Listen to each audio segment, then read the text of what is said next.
NCP একটি রাজনৈতিক দল যেখানে অপরাধীর বিচার হয় না। একজন নারীকে হেনস্থার শিকার হওয়ার পরও সেখানে অপরাধীর পক্ষেই নীরবতা পালন করা হয়। এমন একটি জায়গায় আমি এক মুহূর্ত থাকতে পারি না। এমন তীব্র ভাষায় নিজের ভেরিফাইড ফেসবুক পোস্টে 28 জুলাই দল ছাড়ার ঘোষণা দিলেন নীলা ইসরাফিল। পোস্টে নীলা ইসরাফিল লিখেন, আমি নৈতিকতা বেছে নিচ্ছি, দুর্বৃত্ত রাজনীতি নয়। এনসিপি একটি রাজনৈতিক দল যেখানে অপরাধীদের বিচার হয় না, সেখানে একজন নারীকে হেনস্থার পরও অপরাধীর পক্ষে নীরবতা পালন করা হয়। সেই জায়গায় আমি এক মুহূর্ত থাকতে পারি না।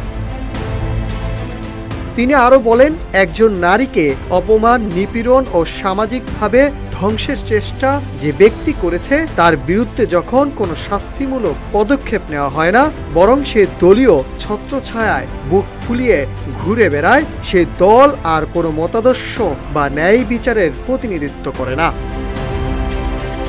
এনসিপি ত্যাগের ঘোষণা দিয়ে নীলা ইসরাফিল বলেন, আমি আজ থেকে এখন থেকেই এনসিপির সঙ্গে সব সম্পর্ক ছিন্ন করছি। এ দলকে আমি দান করলাম। আমি ন্যায়ের পক্ষে, অন্যায়ের বিরুদ্ধে। আপোষহীন প্রতিবাদই আমার অস্ত্র। সত্য ও মর্যাদার পথে আমি একা চললেও পিছপা হব না। Nahid Hasan, news desk, Ittefaq.